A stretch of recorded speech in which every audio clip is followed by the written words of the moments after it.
Queridos, eu amo o livro de Eclesiastes. Me identifico muito com esse livro, um livro poético. Ele está classificado como um livro poético, mas eu vejo ele como um livro muito filosófico. Eu amo filosofia, e por estudar, por ter feito minha formação em filosofia, e por entender que nada melhor do que você refletir sobre as questões da vida. Maravilhoso você pensar sobre a vida.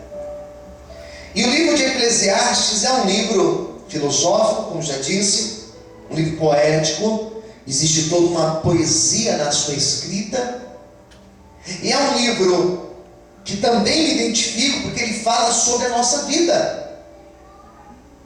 Ele fala sobre a maneira que nós vivemos e que nós deveríamos viver. Não é um livro que fala de uma utopia, não é um livro que fala de uma fantasia, de um algo que está distante de nós vivemos, de uma realidade que a gente fala, isso nem é para mim. Não, é um livro muito real. Salomão, ele foi um homem, segundo a própria Bíblia e segundo as palavras de Deus, ele foi um homem mais sábio que andou sobre essa terra. E este livro é atribuído a Salomão. E Salomão, quando escreveu este livro, ele não escreveu da mesma maneira que ele compôs um salmo, como ele escreveu provérbios, ou como ele escreveu cantares. Provérbios, muitos dos provérbios, são 31, e muitos deles foram atribuídos a Salomão, cantares também. Mas esse livro é diferente. Se cantares ele escreveu na sua juventude, se cantares ele escreveu quando ele tinha pouca experiência, provérbios ele escreve na sua meia-idade, um homem já maduro, responsável. E Eclesiastes ele escreve lá no final da vida. Ele escreve quando ele já tinha os seus cabelos brancos. Ele escreve Eclesiastes não com uma mão viril, mas com uma mão enrugada, com seus olhos enrugados. Um homem que tinha uma experiência, uma bagagem de vida, que tinha vivido, que tinha passado por momentos bons, ao ponto dele dizer que aquilo que os olhos dele cobiçou, ele não privou a sua alma de ter. Então ele escreve dizendo que ele já tinha passado por tudo, por muitos momentos bons, e também por momentos difíceis, e momentos em que ele se corrompeu, em que ele se deixou levar pela influência de tantas mulheres que ele teve, porque se teve alguém que teve mulheres nessa vida, esse alguém foi Salomão. Ele se corrompe por conta dessas mulheres, e depois de ter passado tudo que ele passou, ele escreve Eclesiastes, dizendo que essa vida é uma vida cheia de vaidades. E hoje nós temos a mesma conclusão, que a vida é cheia de vaidades. Corremos atrás de ventos, corremos atrás de aparência, corremos atrás às vezes para satisfazer uma vontade. E a nossa sociedade é uma sociedade consumista ao extremo, e nós compramos um celular hoje e ficamos felizes, mas daqui a 6 meses esse celular ele já está ultrapassado, e nós queremos um melhor, um outro mais novo. Compramos um computador, e esse computador ele vai ficar ultrapassado em poucos dias, meses, e nós queremos um mais novo, um que tenha mais recursos. Compramos uma roupa, e essa roupa ela é da moda hoje, ela satisfaz a minha vontade, mas daqui a poucos dias aquela roupa ela já não tem nada a ver comigo, e eu quero uma outra roupa, e nós consumimos, e nunca estamos satisfeitos. Realmente nós vivemos uma grande vaidade. E Salomão ele faz uma reflexão sobre tantas coisas da vida. Ele usa esse livro para falar de tantas coisas maravilhosas. E uma das coisas que mais me chama a atenção que Salomão fala neste livro É a cega do tempo. Ele vai dizer que o tempo de Deus é um tempo diferente do nosso tempo. Esses dias eu estava conversando com alguns alunos aqui na nossa aula de teologia de segunda-feira e falando justamente isso, que o tempo de Deus é um tempo que está diferente do nosso tempo. Um dia para Deus, ele pode ser para nós como 1000 anos, e 1000 anos como um dia. Deus, ele enxerga o hoje, ele enxerga o ontem, ele enxerga o amanhã, ele tem uma visão sobre todas as coisas. Ele conhece todas as coisas. Nós lembramos algumas coisas de ontem e sabemos do hoje, mas e o amanhã, queridos? Talvez você já se preparou amanhã para acordar às 8 horas. Talvez você já se preparou para amanhã almoçar na casa do seu pai. Talvez você já se preparou para amanhã sair à tarde, descansar um pouco. Talvez você já se preparou para amanhã passear com a sua família. Só que na verdade nós não sabemos como será o nosso dia de amanhã. E Salomão vai dizer que nós podemos pensar, calcular muitas coisas, mas o tempo de Deus é um tempo diferente do nosso. Ele vai dizer que existe um tempo determinado para todas as coisas. Um tempo na nossa vida nós vamos plantar, um tempo na nossa vida nós vamos usar para plantar, mas vai chegar um tempo também na nossa vida que nós vamos começar a colher tudo aquilo que nós plantamos. Salomão diz que existe um tempo na nossa vida em que nós vamos chorar, nós vamos passar por lutas, e por causa dessas lutas nós vamos chorar, nós vamos sofrer, mas ele também diz que existe um tempo na nossa vida em que nós vamos sorrir e nos alegrarmos na presença do Senhor. Salomão vai dizer que existe um tempo difícil, que existe um tempo duro, é tempo que nós vamos passar por lutas, mas existe um tempo também em que nós vamos passar por períodos de paz. Eu não sei qual tempo você está vivendo hoje, mas não se preocupe, porque existe um tempo determinado sobre todas as coisas, para tudo aquilo que Deus preparou no céu e na terra. Quantos podem aplaudir o Senhor essa noite? Quantos podem glorificar a Deus? Existe um tempo para todas as coisas. Pensamos, calculamos e achamos que hoje é melhor para tudo. Eu aprendi uma coisa: hoje não é o dia ideal para tudo. Você pode dar essa notícia para o teu irmão do lado e diga para ele: hoje não é o dia ideal para tudo. Diga para ele: amém. Não é. Hoje é o dia ideal para quê? Só para plantar. Hoje é o dia ideal para quê? Para eu profetizar. Hoje é o dia ideal para quê? Para eu viver promessas. Sim, para eu viver promessas. Todas elas? Não, algumas delas. Mas poucos Deus cumprirá todas as promessas dele na nossa vida. Quem crê assim, diga amém. Daí nós chegamos no capítulo 11, eu já saltei. Esse capítulo 11, Salomão vai dizer que nós devemos não somente poupar, guardar, reservar, mas nós devemos investir. Não somente poupar e poupar, não é todo mundo que sabe fazer isso. Guardar, não é todo mundo que sabe guardar. Nós gostamos de gastar. Quem gosta de gastar aqui, diga amém. Esse amém está fraco, nem parece que você gosta de gastar. Quem gosta de gastar, diga amém. Amém. Mas poupar é uma missão muito difícil. Eu lembro que para nós comprarmos esse prédio, nós guardamos, porque além de pastor eu faço administração das finanças da igreja, e nós guardamos o valor da entrada, e guardamos vendendo latinha, fazendo cantina, juntando moeda a moeda. Nós conseguimos juntar o recurso para nós comprarmos esse prédio. Foi juntando, queridos, centavo a centavo. Isso é poupar. Mas Salomão vai dizer que não basta somente eu poupar, eu tenho que semear. Eu tenho que, ele vai dizer, eu tenho que lançar o meu pão sobre as águas, eu tenho que repartir o que eu tenho, e repartir com 7 e até com 8, se precisar. Então não basta somente eu poupar e guardar, não é isso. Porque nós compramos o prédio, eu já acabei de falar aqui, acabei de me gabar dizendo que nós poupamos e que eu fui lá guardando moeda e moeda, mas não foi só isso. Eu aprendi que quando a igreja começou a repartir, ajudar um morador de rua, ajudar um dependente químico, ajudar uma família necessitada dentro da igreja, ajudar uma pessoa, ajudar outra, eu percebi que Deus começou a acrescentar mais nas nossas vidas. Porque Deus, Ele ama quando somos generosos.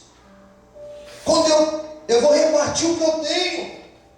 E Ele vai dizer, reparta, porque nós não sabemos o dia de amanhã. Sabe o que Salomão está dizendo? É uma das coisas mais básicas da nossa vida.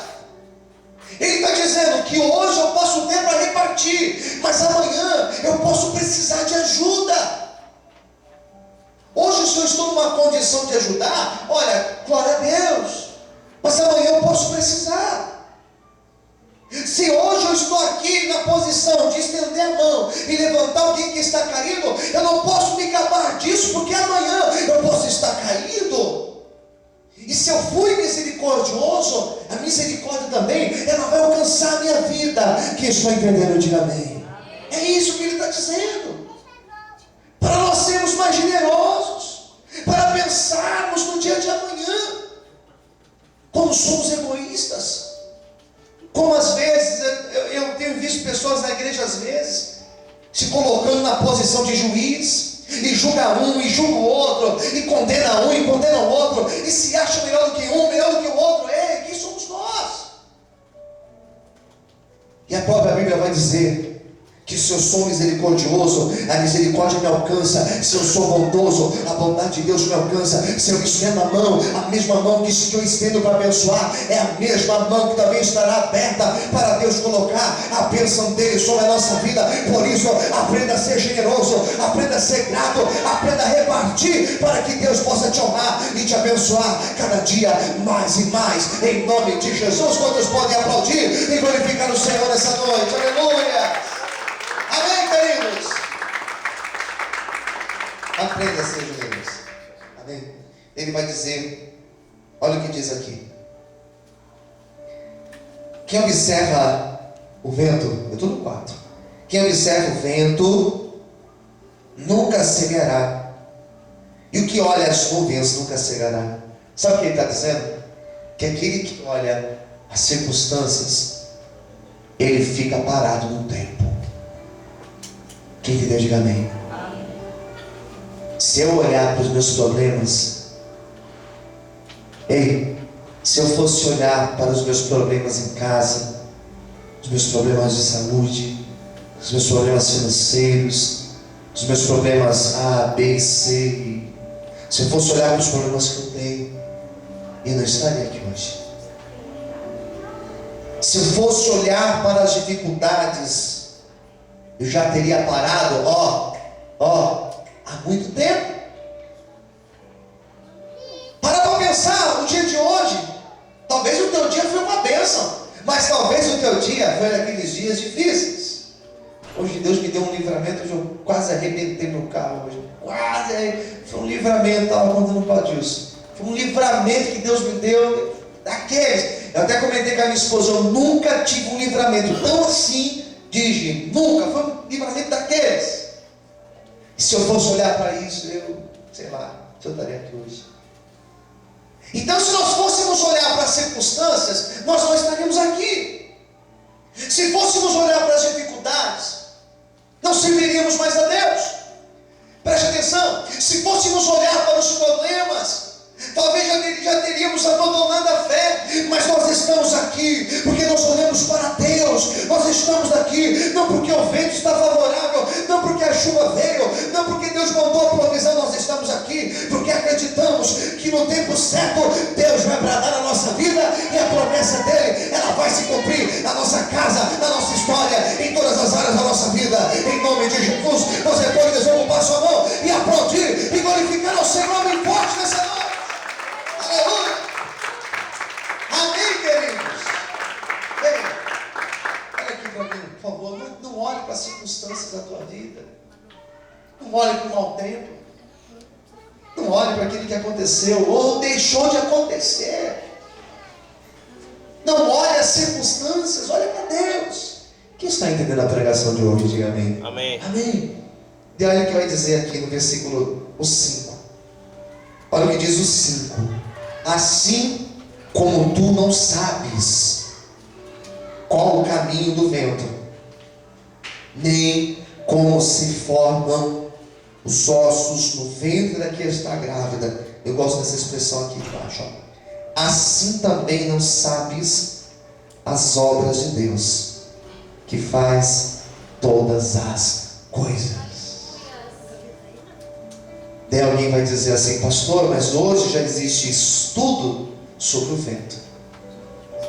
Mas hoje já existe um estudo da medicina, da biologia, que vai falar como os ossos são formados. Eu olho para uma pessoa dessa e digo: e quem te disse que a Bíblia é livro científico ou livro de geografia? A Bíblia é o livro que eu preciso ter fé para ler nesse livro. Amém, queridos? O livro a Bíblia vai dizer o que o livro sagrado vai dizer. Em outras palavras, traduzindo, que eu não conheço como Deus forma as coisas, que eu não conheço o agir de Deus. Deus, Ele cria as coisas. Deus, Ele é criador. A primeira expressão sobre Deus dentro da Bíblia, a primeira expressão sobre Deus, são várias expressões, mas a primeira expressão sobre Deus vai dizer que Ele é o criador de todas as coisas. Daí eu pergunto para você: como que Deus criou todas as coisas? Se a primeira expressão, se a primeira revelação acerca de Deus, Ele falou assim: eu vou mostrar para vocês quem eu sou. E a primeira coisa que Ele disse: eu sou o Deus Criador. Primeira revelação sobre Deus. Quando eu leio o Evangelho de João, a primeira revelação sobre Deus, que está lá em João, capítulo 1, é que Ele é o princípio e o fim. Por Ele e para Ele foram criadas todas as coisas. Ou seja, João vai dizer: esse daí que eu estou falando sobre Ele é o Criador de todas as coisas. Tudo que existe, só existe porque esse homem aí criou. Ele é o Deus Criador. Quantos aqui servem o Deus Criador? Então glorifique e exalte o nome dEle nessa noite. Aleluia! Você pode aplaudir esse Deus? Amém? Agora me responda, o que Eclesiastes 11 está dizendo? Sabe o que está dizendo? Que nós não sabemos como que Deus cria os ossos da criancinha lá no ventre da mãe. Que nós não sabemos como que Deus faz o vento sair de lá e lá para o outro lado. Como que Deus faz isso? Que dá ordem? Como que Deus deu ordem? Ou seja, Deus é criador. Como que Deus criou todas as coisas? Pelo poder da sua, o quê? Palavra. Pelo poder da sua palavra, preste atenção. Pelo poder da sua palavra foram criadas todas as coisas. Ele criou todas as coisas. Deus trouxe à existência tudo aquilo que existe pelo poder da sua palavra. E alguém vai dizer: pastor, mas e o homem? O homem Deus criou com as suas mãos, pegando pó da terra, pegando barro, Ele fez o homem. Ou seja, Deus é poderoso para criar todas as coisas. Ele criou o homem, Ele criou a natureza, tudo aquilo que existe, Ele criou pelo poder da sua palavra. O que esse Deus pode fazer na nossa vida? O que esse Deus pode fazer na tua história? O que esse Deus pode fazer no teu casamento? O que esse Deus pode fazer na vida de alguém que você está olhando? O que esse Deus pode fazer na minha família? O que esse Deus pode fazer nos meus problemas financeiros? O que esse Deus pode fazer com os meus problemas de saúde? O que esse Deus pode fazer com aquilo que hoje é uma preocupação que eu tenho. Eu quero nessa noite te dizer que esse Deus, Criador de todas as coisas, Ele olhou para você nessa noite, e Ele está te dizendo que você não entende o trabalhar dEle, você não entende a lógica dEle, mas não se preocupe, porque Ele está no controle de todas as coisas. Louvado e exaltado seja o nome do Senhor. Quantos podem levantar a mão para o céu e aplaudir e glorificar ao nome de Deus nessa noite? Se é para Deus, deixa eu descer mais palmas, aleluia. Amém, queridos? Ele pode criar todas as coisas, e nós não sabemos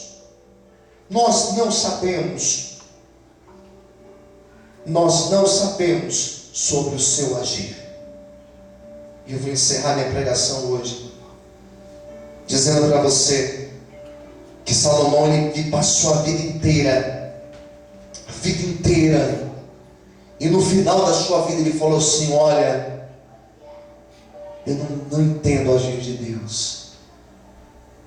Eu amo o Senhor, queridos, não porque eu compreendo Ele, não porque eu conheço Deus na sua totalidade. Eu amo o Senhor justamente porque é absurdo amar e crer nesse Deus. Ele faz coisas que me deixa sem ar. Ele faz coisas impressionantes. Ele faz coisas notáveis. Ele faz coisas que me deixa sem palavras para dizer. Esse Deus que eu sirvo, Ele é um Deus que me constrange. Esse Deus que eu sirvo é um Deus tão bom, tão misericordioso. Eu não sei o que Ele viu em mim, mas a bondade dEle alcançou a minha vida e alcançou a tua vida nesta noite. Nós estamos aqui hoje não porque somos bons ou porque somos merecedores. Nós estamos aqui nessa noite porque a bondade do Senhor, ela alcançou as nossas vidas. Quantos podem glorificar esse Deus só por um minuto? Quantos podem levantar a mãozinha para o céu e dizer: Deus, eu te amo, e dizer: Deus, eu te louvo, e dizer: Deus, eu creio na tua promessa, eu creio no teu agir, eu creio na sua fidelidade, Senhor, na minha vida. Quantos podem aplaudir e exaltar esse Deus bem forte? Aleluia! Amém, queridos? Amém, queridos? Eu lembro quando eu estava no começo dos meus estudos na filosofia, eu tive uma disciplina chamada Filosofia da Religião. E na Filosofia da Religião nós estudamos um filósofo chamado Rudolf Otto. E uma frase de Rudolf Otto marcou os meus estudos. Quando ele qualifica a experiência com Deus como algo que ele chama de tremendo fascínio. É algo tremendo que nos fascina. Que quando nós estamos perante Deus, nós ficamos sem reação. Quando Deus trabalha, nós ficamos sem reação. Eu quero hoje profetizar algo de Deus na tua vida, algo sério de Deus.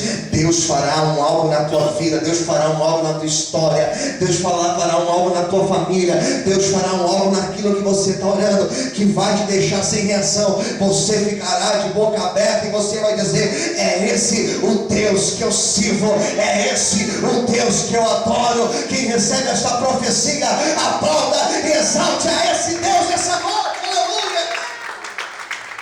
Feche os olhos, aplauda o Senhor, queridos. Feche os teus olhos, glorifica a Deus, aleluia. Amém. E quando eu vi essa expressão, eu falei: Deus, é verdade, Senhor. Tu és fiel demais, Senhor. A tua fidelidade me constrange, Senhor. Não mereço aquilo que o Senhor fez e aquilo que o Senhor faz na minha vida. Ontem já encerrei a pregação, já estou com a Bíblia fechada. Ontem eu saí daqui e fomos buscar minha filha, estava com a minha esposa, e acabou que ela já estava dormindo, e ela ficou lá com a minha sogra, e passamos por uma padaria para comprar algumas coisas, e daqui a pouco eu sinto alguém me mexendo assim nas minhas costas, e quando eu olhei, era um amigo, um grande homem de Deus. Pastor Luciano, me abraçou, e a gente começou a conversar ali, e foi uma bênção. E começamos a falar das obras de Deus. Ele estava chegando de uma pregação, eu tinha acabado de pregar aqui, nós estávamos falando disso, comentando, e eu falei para ele: querido, ora por mim. precisa da sua oração. Ele perguntou o que foi. E eu contei para ele que foi num processo aí na minha saúde, pedi oração para ele. E comecei a contar dos livramentos que Deus me deu. E ele ficou me olhando assim, daqui a pouco ele falou assim: pastor, eu não sei o que Deus viu na tua vida, mas Deus te ama demais, Ele tem uma grande obra para fazer na tua vida. E sabe o que eu respondi para ele? Eu falei: olha amigo, eu não sei o que Deus viu em mim não, porque eu não sou merecedor da sua misericórdia, da sua bondade, mas Ele tem sido muito bom na minha vida. E hoje eu sou constrangido por tudo aquilo que Deus tem feito. Amém? Hoje eu vivo coisas na minha vida, hoje Deus me coloca em lugares, hoje eu vivo promessas, eu tenho vivido coisas que eu falo: Deus, eu não mereço. Só a tua misericórdia para alcançar a minha vida. Eu quero declarar essa palavra sobre ti nessa noite. Faça assim com as tuas mãos, que Deus vai pôr um algo nas tuas mãos nessa noite, que Deus está entregando um algo nas tuas mãos, que vai te deixar surpreso, e que fará você dizer: realmente, essa é a vontade e a misericórdia do Deus que eu sirvo. Amém? Se você recebe esta palavra para a tua vida, fecha a tua mão, toma posse, aplauda o Senhor bem forte, glorifique e exalte o nome dEle. Que Deus te abençoe nessa noite, que essa palavra fique no teu coração, em nome de Jesus.